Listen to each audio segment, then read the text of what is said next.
What is up, guys? Welcome in, Mountaineer Paul. It's been a couple days since I've recorded. I do apologize for that. A lot going on in life, as you guys know. It's how it goes sometimes. Thank goodness. Things are starting to slow down. What's up, Jacob Yoho? Thanks for being here. Uh, it's the day before the game, guys. Uh, how excited are you? Let me know down in the comments. Just want to talk about this game a little bit today. Get everybody's opinion on is this a trap game for the Mountaineers? I think it's been documented pretty well here that we haven't been able to be a team yet this year psychologically that kind of plays from ahead a little bit, right? We're going to be favored in this game. I think Vegas is probably going to favor us. ESPN matchup predictor is favoring us. And this team, as we all know, has thrived on 14, the underdog mentality, right? So is it possible at all? Because obviously, for we the fans, there's no way in hell we look over Dana Holgorsen and the Houston Cougars because we want to win this football game almost as bad as any other on the schedule. And it's almost being treated by the fans as a rivalry type game. But the players are so far out of the mix, minus Malachi Ruffin and a few guys on the Houston team. I mean, they don't know much about what happened between Dana and us, right? They were kids. So I think that's why the coaches said, "Oh, wait, listen, that's for the fans." If it was in Morgantown, maybe. But could the players on the Mountaineer team eat a little bit of their own, whatever you want to call it, and be looking ahead to the Oklahoma State Cowboys, who, you know, are a bigger brand at this point in time, coming off a really big win. So uh, Alan Bowman was really slinging that thing around for those guys. Could a couple of the players be looking ahead to the Oklahoma State Cowboys? Possibly. So I thought maybe we'd just get on here and discuss that.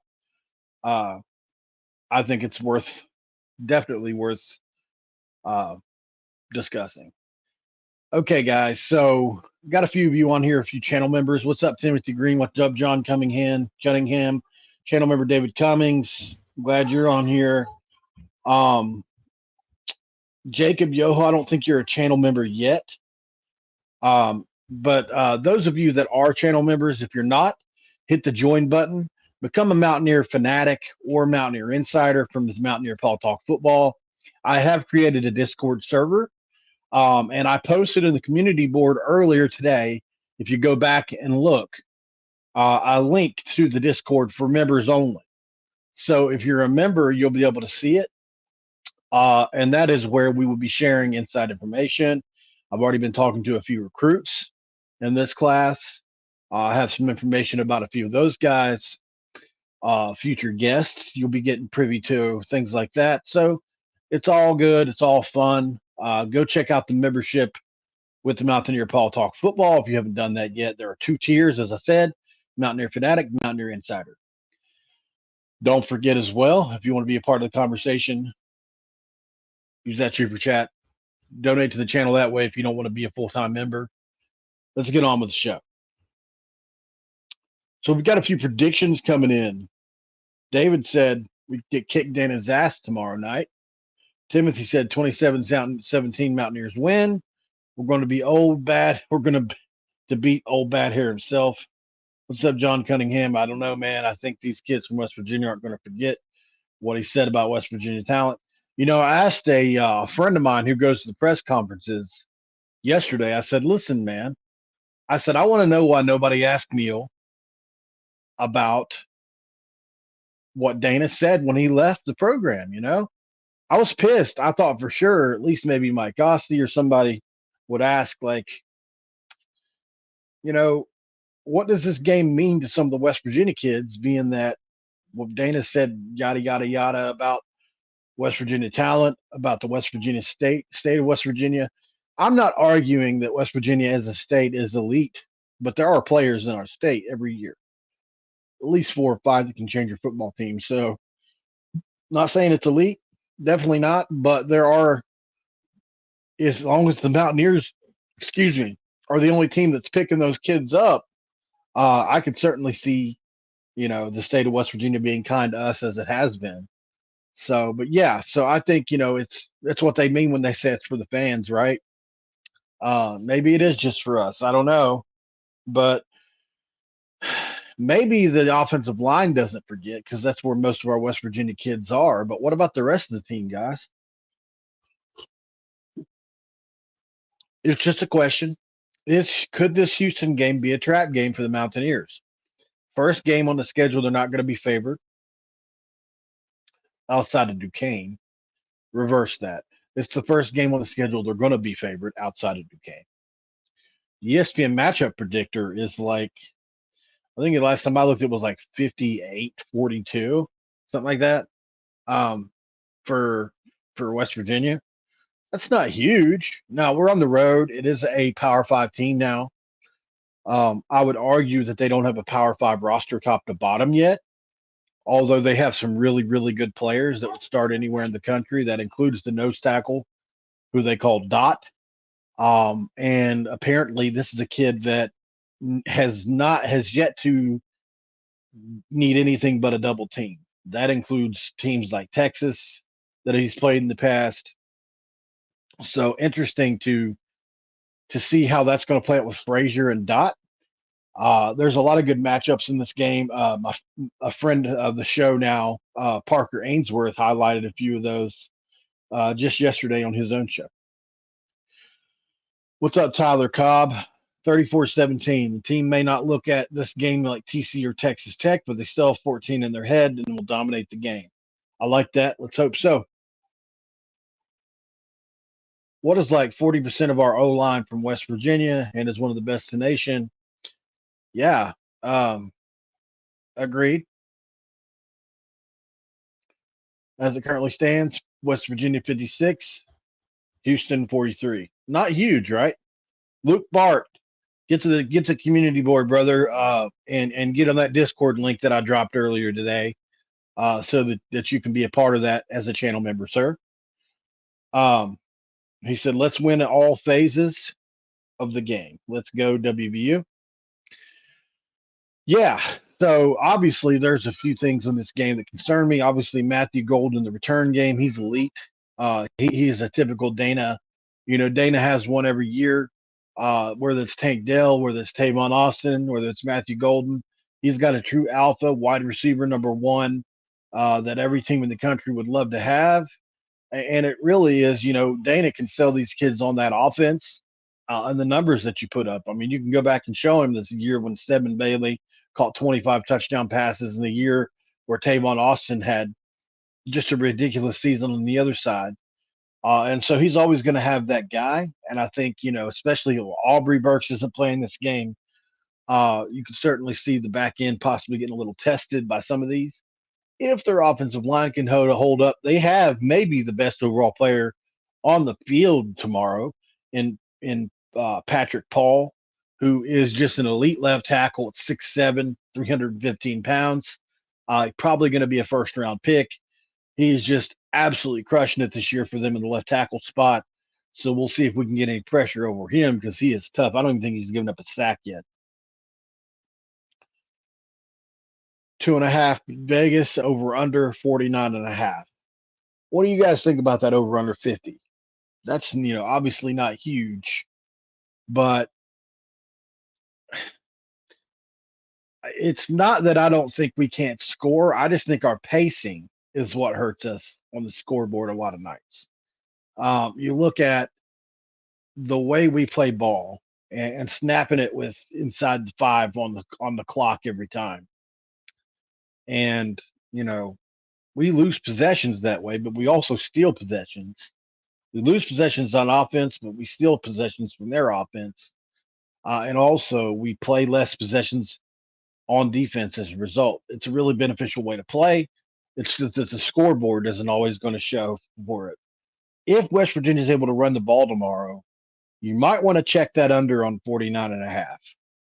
I don't see. I mean, I could see a maybe a 34 to 20 type game where it goes just over. something like that. But personally, the score prediction that I've had on other shows, I think West Virginia wins this game comfortably, around 17 points. I don't know where it's going to be just yet. Um, because even if West Virginia can run the ball, like I just said, I don't think we're going to put up a ton of points. I think it's going to be ball control. We might get two or three in the end zone and let her, and they might have 4 or 5 possessions on offense. And before you know it, the first half is over and we're up like 14-3. You know, and that's kind of how things have been for us. And although it doesn't look like a super dominant performance, it has been similar to the Pitt game. There wasn't much to say about that. We dominated that game, except on the scoreboard, although they did miss some field goals and stuff. What's up, Trey Sargent? 31-13 predicted West Virginia University win. Timothy Green said, I personally think we'll be stronger in the fourth quarter and pull away. Yeah, that's very possible.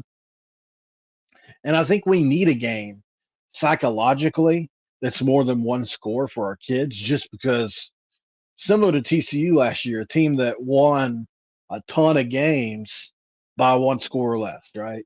And you see them this year, they're not winning those games.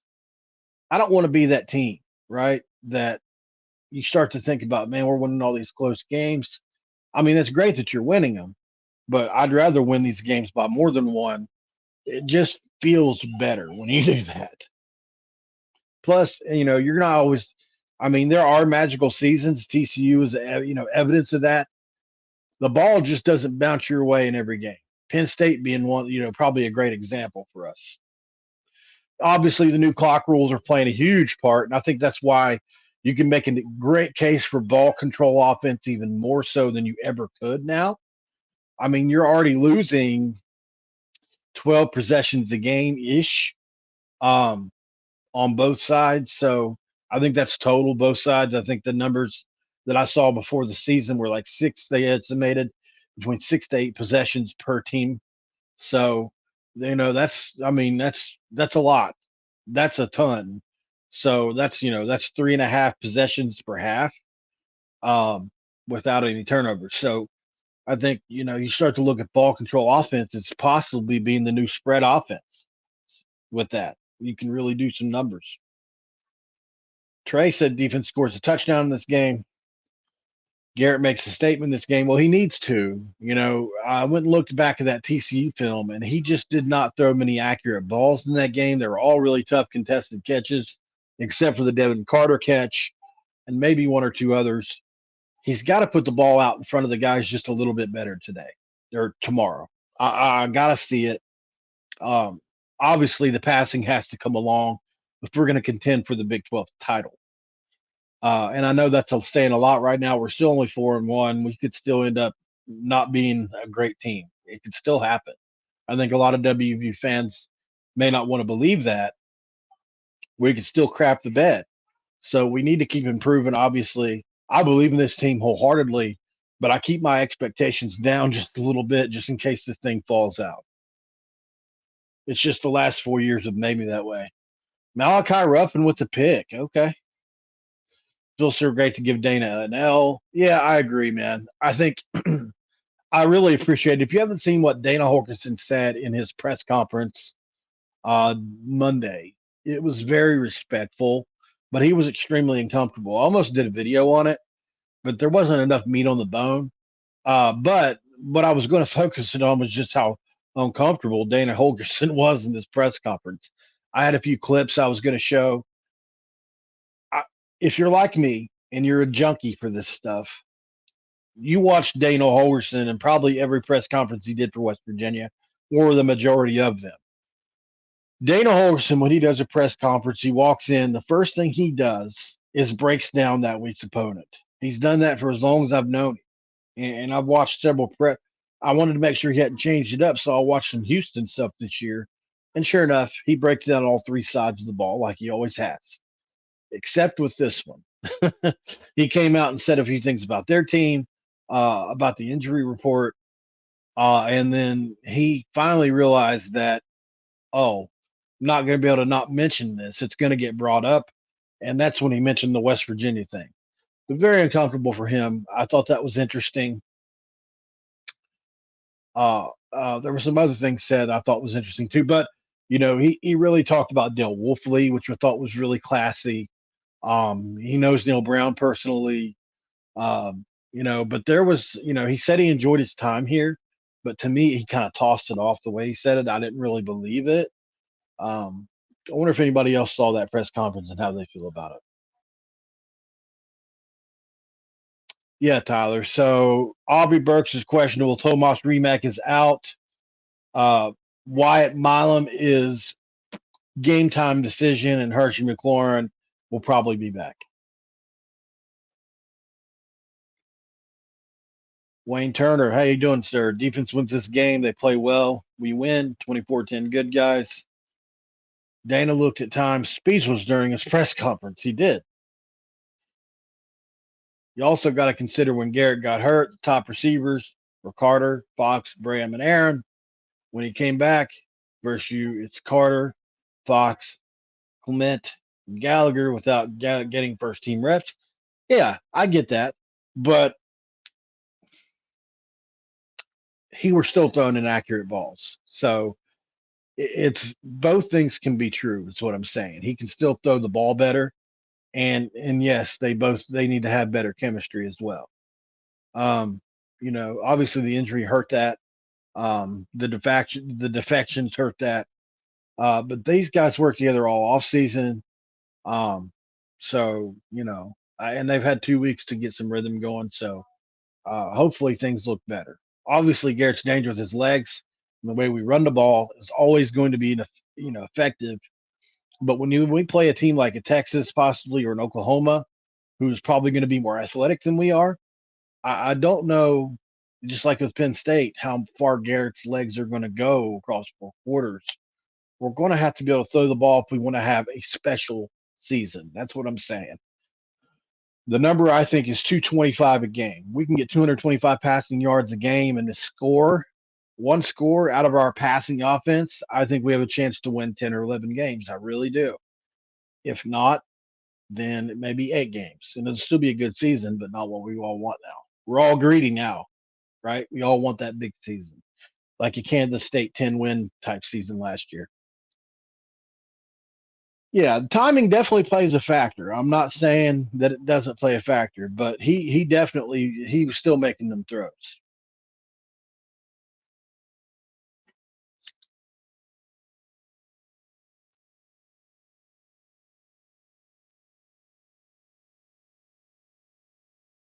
Appreciate that, Kelsey. Appreciate that. Um, I agree. I do say personally. Listen, this is just a question that I ask. It's not a statement that I think this is a trap game or anything like that. I just, when you're trying to come up with content, that's what it is. I'm trying to come up with content. So, um, I think, at the end of the day, I think the boys, Neil Brown has done an incredible job and probably Big 12 Coach of the Year type job. Had it not been for Steve Sarkisian up until this past week, anyway, I would have said that he was going to win it. But now you look at Brent Venables, and probably he could be the guy that wins it. Look, West Virginia was preseason 14th, and they're doing great. But you look at the season Oklahoma had last year and where they are, Brent Venables is certainly no doubt at all in the conversation for national coach of the year, much less Big 12. So a couple coaches doing just an outstanding job in the conference this year.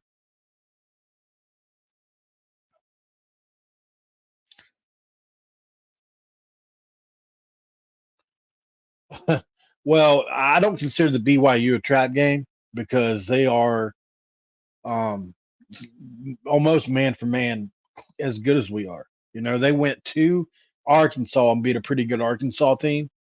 Um, and in my opinion, is a dangerous team. They're very similar to us. They're a very physical team.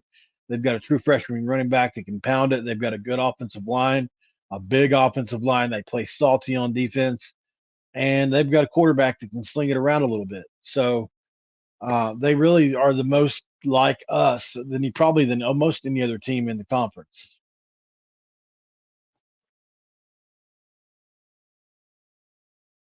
Appreciate that, Yates. Yeah, if you guys don't care, 39 of you, if you move your mouse clicker or your finger over and just hit the like button, All it does is it tells YouTube that people like what I'm doing, and other people get to see it as well.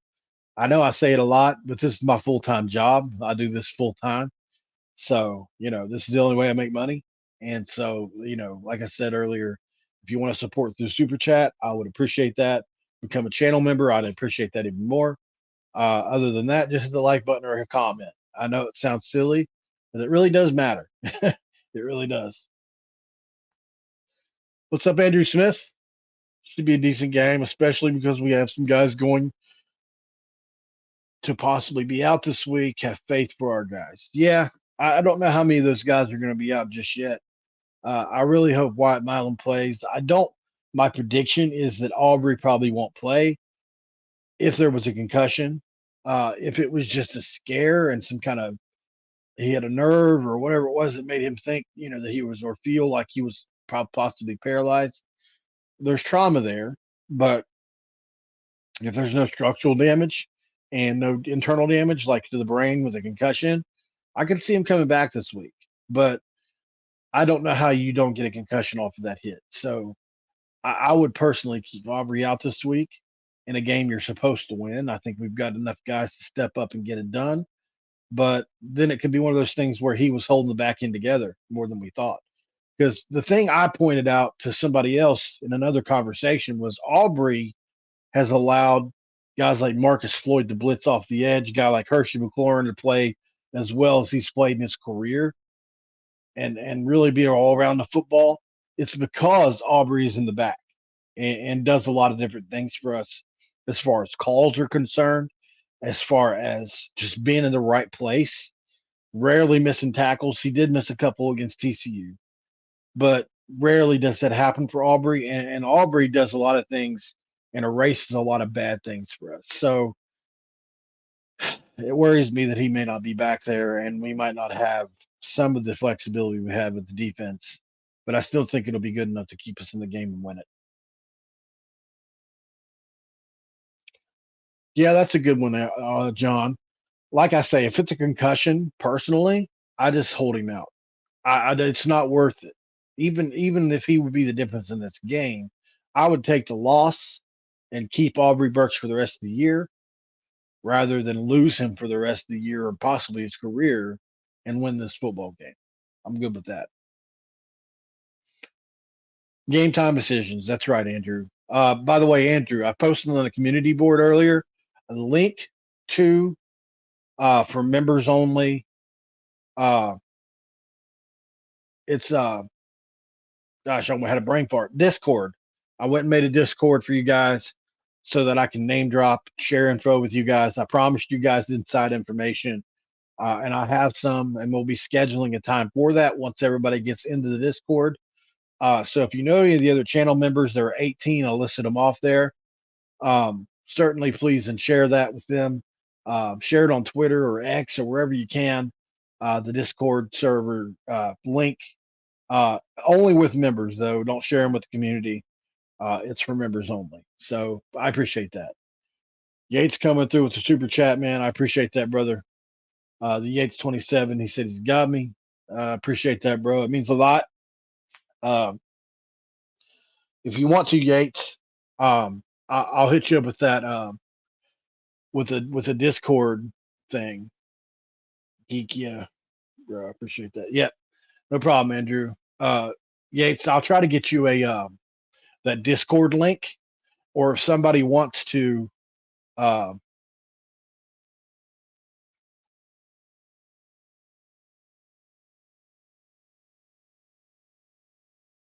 that must be one of my family members. Do I want General Tso's chicken for my wow? Um, that's fine. Okay, it is my sister. Okay. Hi, John Smith. General Tso's is fine. Thank you. Love you guys. Thank goodness for family. But yeah, Yates 27. I'll try to get you a link to that Discord. Do you have me on X Yates 27? That would be the easiest place for me to get it to you. And I'll try to make you a moderator for this account.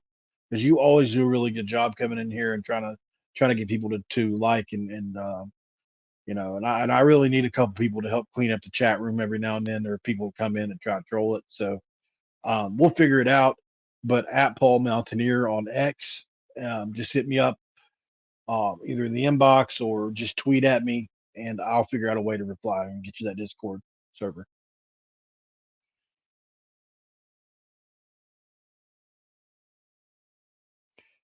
I know.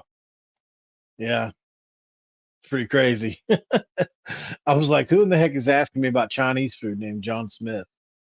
Makes no sense. So, Justin, appreciate that, brother. Appreciate that very much. I'm glad you do. Andrew Smith said he'll take some General Tso's chicken. Yeah, yeah. I wasn't expecting that. That took me off guard, man. So, um, appreciate you guys for coming on and hanging out with me this evening. I won't be doing an hour long. That'll be tomorrow. So as you guys know, after every game we go live. We usually do anywhere from 1 to 200 on live on those nights. Chat room can get pretty crazy in here on those nights. So tomorrow, after the game, win, lose, or draw, because we're not fair weather fans on this board. We're going to be live. We're going to talk about what we saw and what happened. Uh, but most likely going to be after a win, we think. So that's how we're feeling anyway. Is this Dana's Super Bowl? I wouldn't say. I think it's they're so desperate, man. In my opinion, Silas, that I think any team that he was playing this week, they lost to Rice this year, and they lost to both teams that we played. So I personally think that it wouldn't matter who the team was for Dana. I think he needs to win. He's on the hot seat, and uh, whether or not people agree with that, he is. Um, I don't wish anybody to lose their job.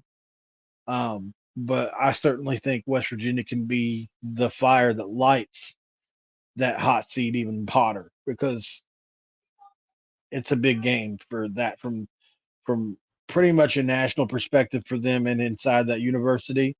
I think anytime you talk crap about even if it was 5 years ago a team, their university, the state, the region, and say, yeah, I can't win with those guys, and then they walk up to your house with pretty much an entire offensive line and several defensive linemen and other players at the wide receiver spots.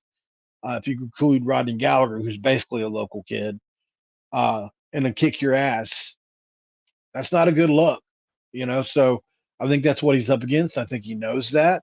I think he knows that um, narrative will be out there, and some people will probably pick it up, myself included, if that happens, because I'm going to relish in that. There's a couple things I won't take, and that's slights towards my family and my state. Because if you're like me, you wear that thing on your chest, that flying WV, and it means everything to you. So Dana spoke out about our state, and now he's got to pay the price for it, hopefully. All right. $6? That's insane. Yeah, John. It's basically just well, first of all, he is and maybe this will get better, but he really only runs one route, and that's down the field. So um, hopefully they get to a point to where he runs more than that. Obviously, when he comes on the field, teams' ears perk up and realize, oh, they're going deep. Hopefully, the coaching staff can play off of that because anytime Horton's come in the game up until now, except maybe one or two plays, they've gone deep at him or have had that concept into the play. So I think for a couple of reasons, though, he just hasn't been acclimated yet. He was also injured, so I think that played a factor as well coming into it. But if he also needs to polish up his route running a little bit. He's got an excellent straight line speed. He's one of those guys that has excellent straight line speed. His hips aren't the best, his feet aren't the best, but these things can be worked on. And if he can polish up that route tree, he's got a future for sure. But I think he just hasn't been here long enough to really pick it all up yet. But after the bye week, I'll be shocked if he hasn't done a little bit more of that. And also Traylon and Rodney too. I think they really needed the bye week to kind of get acclimated into the game plan a little more, and I really hope that they are.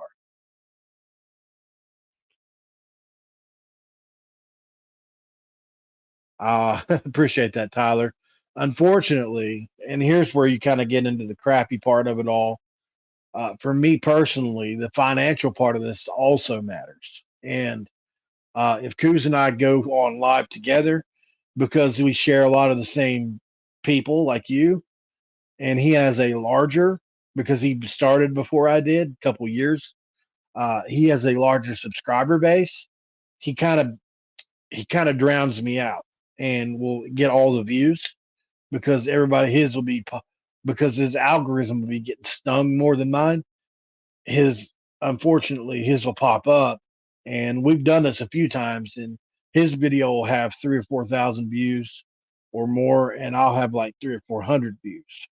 So I learned, we just have to go separate unless it's a time of, or if I'm not planning on doing one that day or something like that. But, you know, I would love to do all of. Listen, if we could, I would do them all with Coos, because that's my dude. But unfortunately, I need the views. you know, uh, like I hate that there's a financial component to this because I love what I do, but also it does pay my bills. So hope that's an answer for you. As you guys know, I'm transparent with you guys. I don't really hold a lot back. I keep it real. I tell you guys how it is. I feel like that's who I am as a person. Like if you saw me at the grocery store, I'm that guy that don't know a stranger. So basically, and I also was in sales a lot in my life, so I honed those skills and kind of said, hey, maybe I should just talk to a camera. At least it'll listen to me. And that's what I do here. So um, I guess I say all that to say I don't shut up. But also, I've tried to make it into something for myself to make money on. Also, something I enjoy. I did too, Andrew. I thought he did too. What's he supposed to say? He doesn't want to give Neil Brown and these guys any more bulletin board material. He's already seen these guys are bought in just 14. Can you imagine if Dana would have had something? Listen, I was waiting on it. Because Dana doesn't have a filter. And if he was in the right situation, I still think if somebody asked him the right question, that he would slip and say something. But I think Wolfman passing away really had affected him too, because that affected a lot of us. It was just really shocking to see that happen, and I think in Dana, no way was he going to disrespect West Virginia on that day.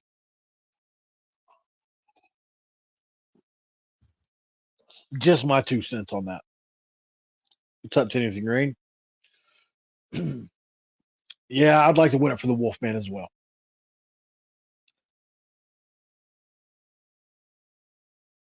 Yeah, no doubt about it, John. No doubt about it.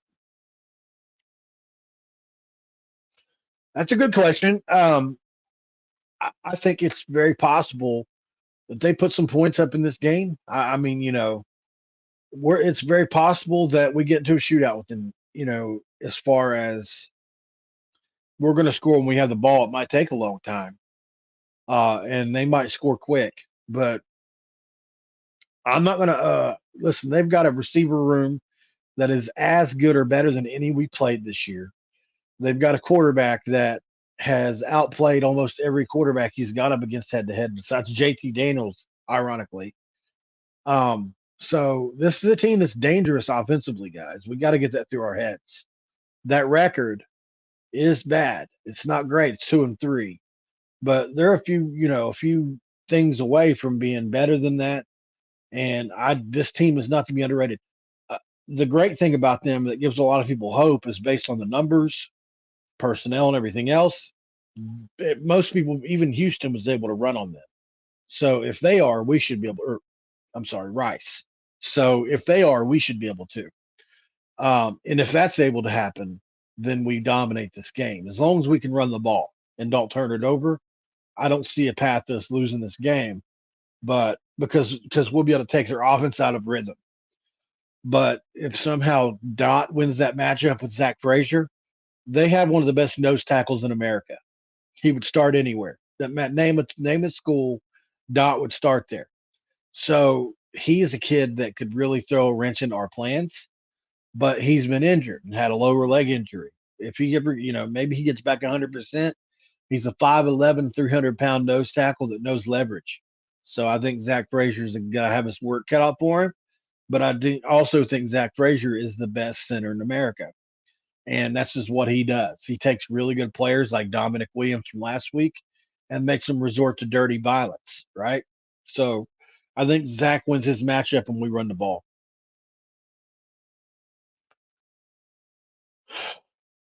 Very good. Yeah, that's possible. And we might have some trick plays. Well, I mean, you got to think too, John. Like you said, both teams have had a bye week, so trick plays can be in both teams' bags. I even saw something where Ollie Straw they were working in some stuff for him to run in those punting formations. If you're like me, you've seen a few times this year. There's been nobody in front of him. These teams are just bailing out in coverage to cover the kick. And Straw maybe had one, maybe two guys, and three or four guys on our side. There's a few times he could have ran for it this year and gotten it, but it wasn't called.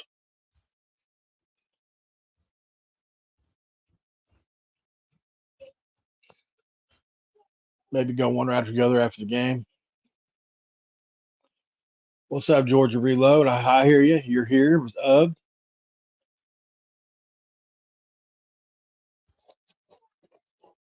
It's a good question. Um, I was definitely hyped on Noah um, whenever he obviously signed. As you guys know, I had him on the show. Um, I thought he was going to contribute, but I don't know everything behind that situation. Um, I think he's going to have an opportunity in practice to be able to contribute. If he's not on the field, then it means he hasn't been doing it in practice, right? So if people aren't doing it in practice, very rare. One thing I don't agree with Neil Brown on, he said that he doesn't believe in gamers like Tim Tebow type players that maybe not look great in practice, but when the game and the lights hit, they just play. Kind of like Skylar Howard was really. Not saying he didn't practice well, but I do believe in gamers. And so I think every once in a while, that's why you got to throw a kid out there with the lights on because it just clicks for them. And maybe Noah Mass is a guy like that. But I haven't heard anything bad or good about him. He's just kind of been not spoken of. I've heard him in one or two press conferences. They say he was in the mix. You'd think with Cortez and Jeremiah gone that he would have to be moving further up, right? So and based off his film, he's a huge, big body with a wide catch radius, 6'4", 205 pounds. Definitely that Bryce Ford Wheaton type player as a possession receiver. So I can see him contributing, but he's got to pick it up. And Power Five football is just different.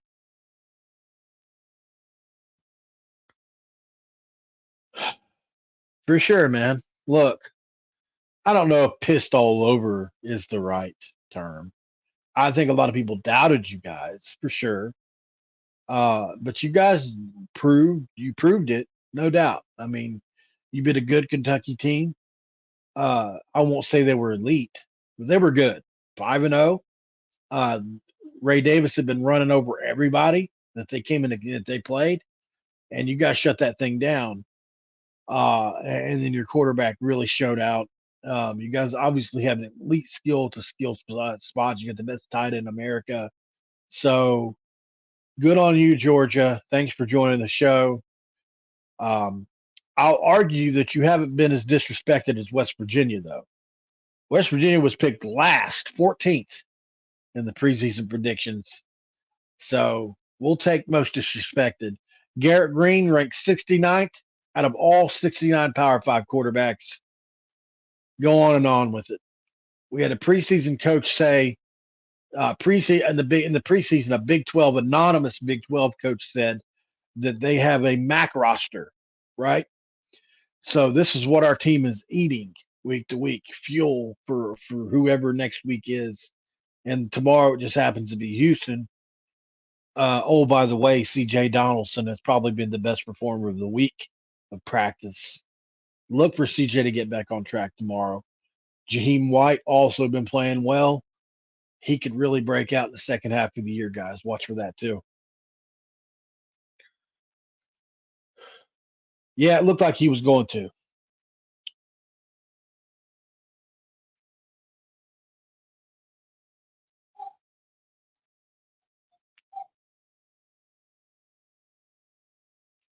Agreed.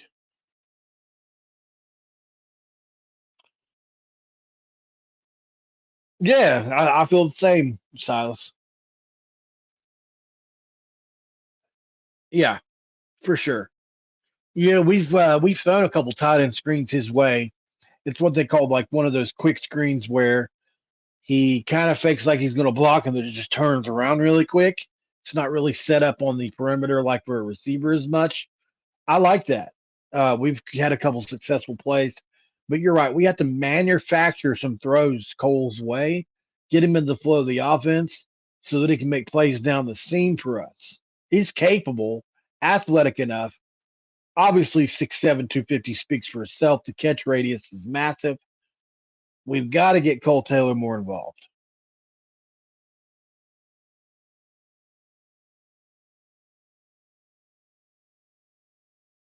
Well, that's your opinion, Billy. Obviously, it's a question. It wasn't a statement. And I would say that West Virginia is good enough based on this is the first game they've been favored in. This is the team that was predicted to be 14th. They're second in the Big 12 based on the standings. Whether or not you believe they're actually second or not is another discussion. Based off the opponent, who's next on the schedule, historically, Oklahoma State, West Virginia have had incredible games. The kids on our team know nothing about Dana Holgorsen really, and what he said when he left. Maybe they've been educated this week. I think there's a lot of mo there to say that this is a trap game for West Virginia, a team that is favored by every metric, even on the road. So we can disagree on that. Yes, yes, they did. Yeah, I think that's a great point, Aaron. And I thought about doing a video on that too. Because Hoppy Kercheval really he gave me a thumbnail idea calling them the Houston Mountaineers. So I almost tossed a few of those, Mike O, Tony, who else am I missing? Oh, Sam, and obviously Noah Guzman uh, up on there and putting Houston Mountaineers up. But then there's not enough meat on that bone, really. Tony's a backup.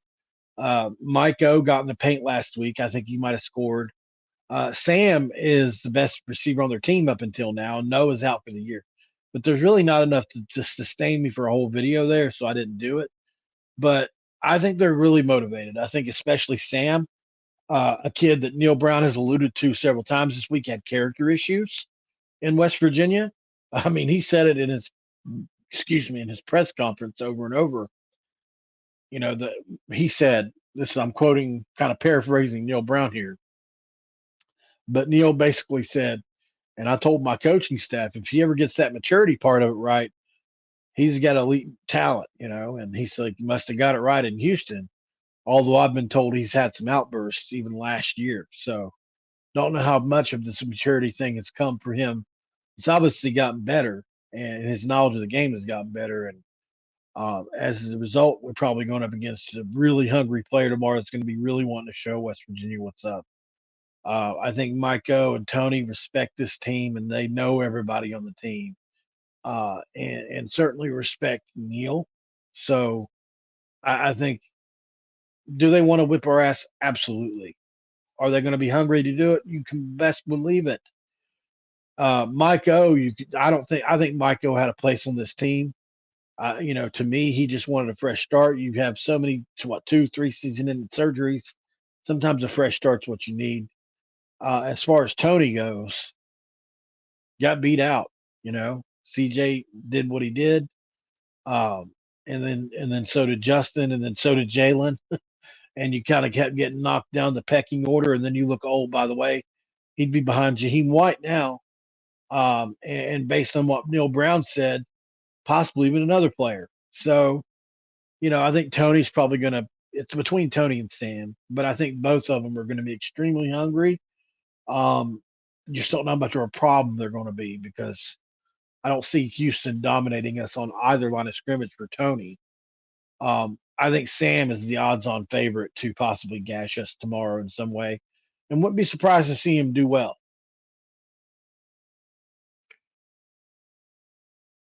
Yeah.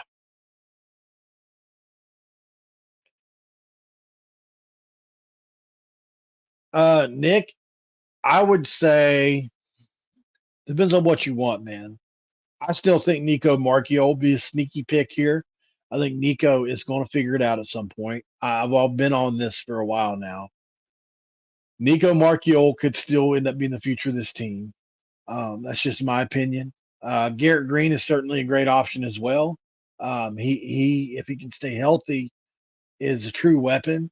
But that's my issue with him. I don't think he'll stay healthy over 12 games the way he plays. So he's going to have to change that if that's ever to happen.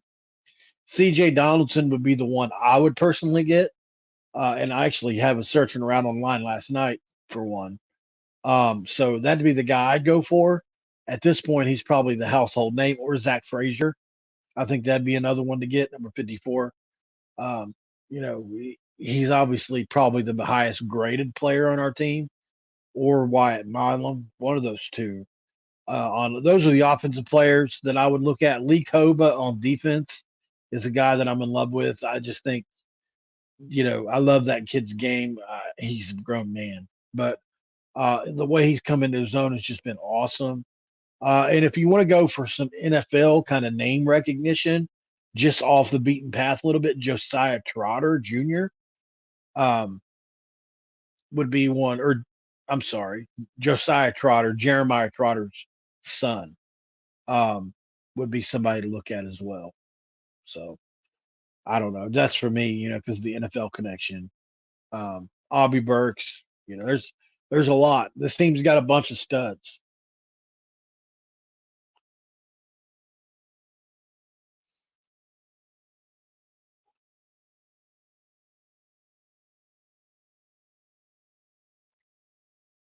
It is what it is, man. I mean, records have nothing to do with the trap game.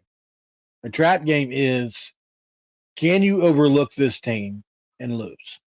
That's all a trap game is, man. So records have nothing to do with it. This team doesn't matter what those teams have done. At the end of the day, this team is looking at Houston, or they're looking past Houston. Are they looking at Oklahoma State, or are they focused on Houston? That's all the question means in and of itself. You're looking way too deep into it. All right.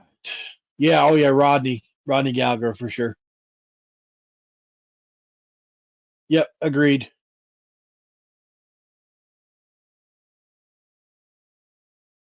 No problem, Nick. I agree, John. I agree. Yeah, Dave, but I made my prediction on Parker's show. Also made it on my show last week. Well, I wasn't on Parker's show. I'm tripping. Parker came on my show last week. I released my preview video or game just a little earlier than I should have. It didn't do what kind of the numbers I wanted it to do, but um, yeah, I picked West Virginia to win this game. I think I said 27-11 was the score I picked. I think that's the kind of ugly, dirty kind of score that would suit this team.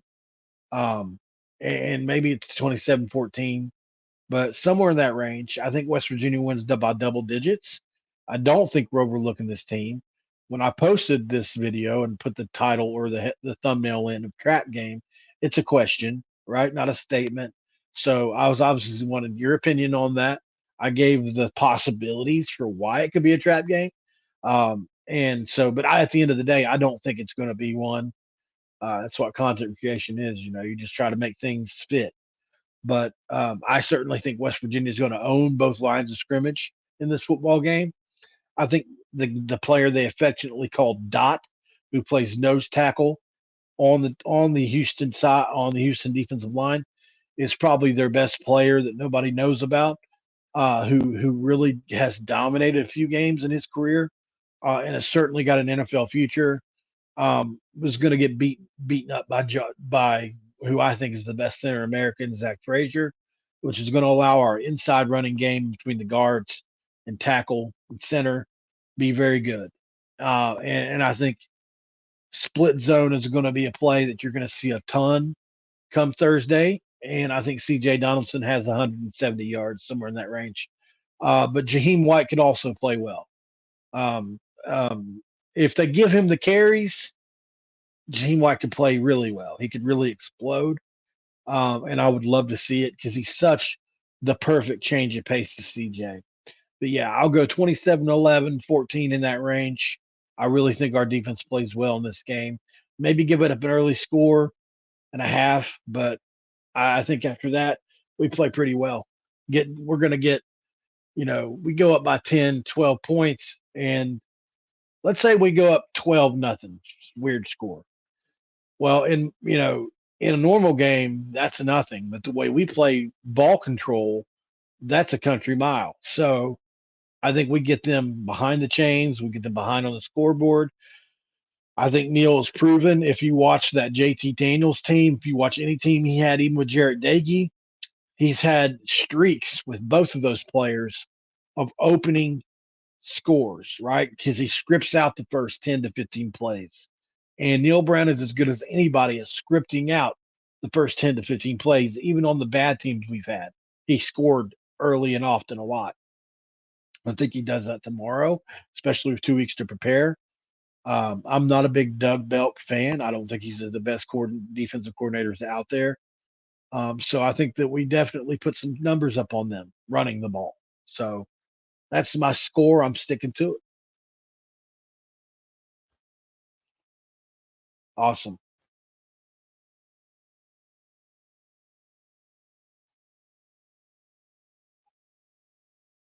Ninth highest strength of schedule in FBS. Exactly.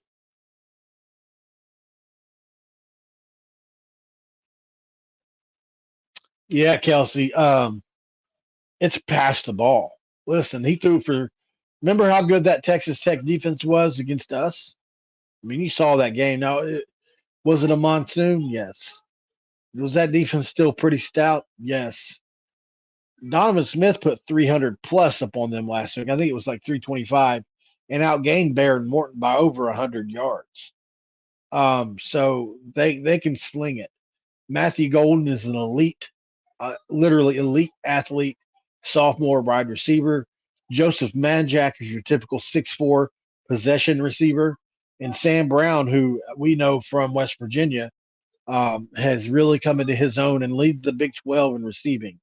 So they sling it around, and they've got Mike O to throw it to. They've got Tony in the backfield. They've got a kid named Parker that comes out that's starting at running back now for them that is really, really good.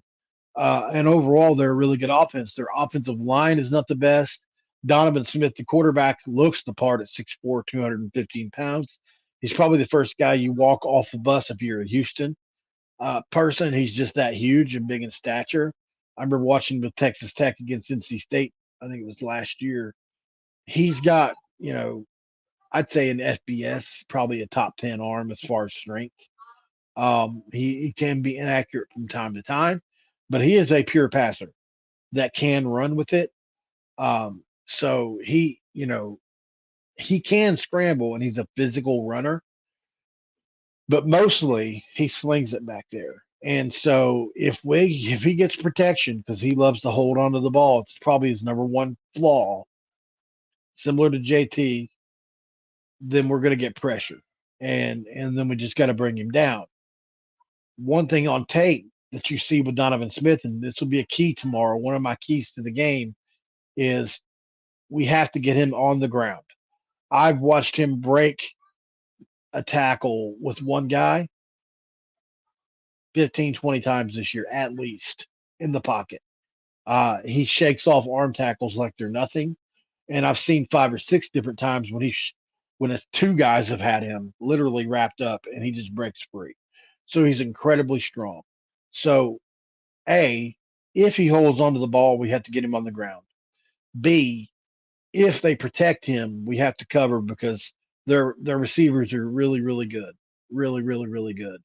It's not their fault that the record is what it is. So it's the offensive line that's patchwork. Unfortunately, they've got one elite left tackle in Patrick Paul, and I mean elite 6'7" to 315 pounds, grading up into the high 80s and sometimes 90s. Pro Football Focus on pass protection grading. Um, he kind of falls off with the run when it comes to as a run offensive tackle. But yeah, so he protects the blind side of Donovan Smith really well, and he's a guy like I said that slings it around, and is extremely talented. So they could certainly burn us tomorrow. Don't get it twisted. They definitely have the potential to do that. We've got to get pressure.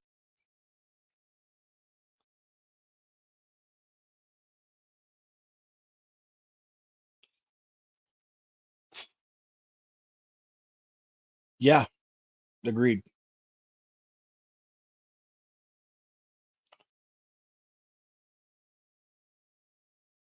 Unfortunate. Yeah, I agree.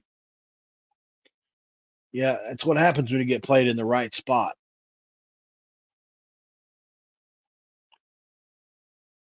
Yeah, we're one of them. It's probably one of my favorite stats, Charles.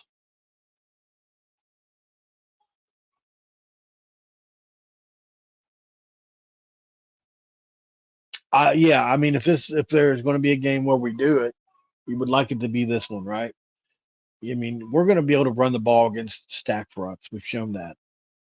Um, and so, when there's 9, 10 in the box, we've got to be able to play fake it and get some chunk yardage. If we put that on tape, these defenses will stretch out a little bit, and we might actually see some explosives. I guarantee you, I haven't looked at the numbers. If we're not dead last in explosive plays, we've got to be close. Because it's been literally 4 yards in a cloud of dust. That's why I was thinking we were so physically beat up going into this break, is because we just haven't had any easy, quick scores at all. I don't think any. It's been insane. Depth on D at the linebacker spot and back end, yes. On the defensive line, no. We have 11 guys on defensive line and possibly more. Um, Linebacker, we've got obviously Caden Bizer and Jairo Faveras that can play Will and Mike, and they can flip flop around. Obviously, Ben Cutter will be playing Mike in this game, which is going to be really interesting to see. Lee flipping over to the Will, so that's going to be interesting. If Aubrey plays, I think we're good to go. Keyshawn Cobb has been hurt, and a few other guys are banged up. Hershey was banged up. So we're kind of waiting on the go ahead on those. If those two guys are out, yeah, I would say the back end is a concern. We have the pieces to replace them, but they're certainly not while we're losing.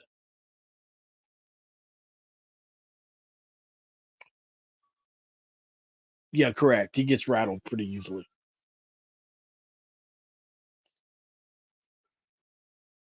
Yeah, well, Neil Brown is very understated, Kelsey. So if he was in press conferences saying the kind of things Dion does, it would probably get a little more attention, right? And listen, if we keep winning, win this week, win next week, it happen.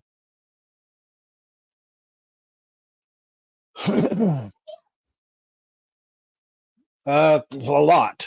Most of it goes to the kid that we just gave the scholarship to. So yeah, a lot. Okay, good win yesterday, by the way, Liberty. Should I go on WV? Absolutely, no doubt about it.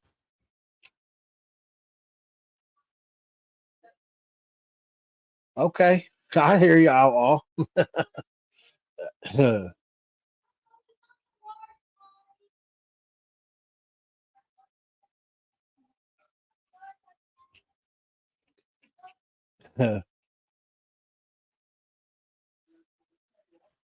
All right, guys. Well, um, if you haven't liked the video, please give it a like. Um, if you haven't commented, please comment if it's after the fact. Sorry I haven't been able to record in a couple of days. I've had a lot going on. Like I said, I will be live tomorrow. I'm trying to get hooked up with Outlaw and do a show with him. If I can ever just get my house in order. So we'll try to get that on the schedule as well. I appreciate Outlaw for stopping by and in the comment section, even if it's just for a couple minutes. It means a ton. My family's here with food, so I'll probably be eating pretty soon. Ooh, ooh, yeah, that's you'll get some more tool quotes from me, no doubt about that. Give me another show to try to fit some into football, and I'll have some for you next time because I know a ton of Tool lyrics, you know. So or Perfect Circle, either one. Outlaw College Football coming through with the super chat. I appreciate you, brother. He's just messing with us. WV 41, Houston 21. He's got them jokes, baby. Thanks, man. Appreciate you. All right, guys. Well, I appreciate you guys for stopping by. It's been an hour. I've talked enough. My mouth's just dry. All I've got the coffee. I need some water. Um, I'll see you guys tomorrow after the game. Don't forget, members, look at the community board. I did post for Discord. I brought that Discord thing and posted the link on there earlier. So if you're a channel member, please get over there. I would really appreciate it, guys. Dinner is here. My family's ready to eat, so I'm gonna go do that. But I appreciate you guys for stopping by. Mountaineers are gonna win. Like I said, 27-11. This is the score I predict. Let's see if it happens. This has been another edition of Mountaineer Paul Talks Football. This episode is over. I'm out.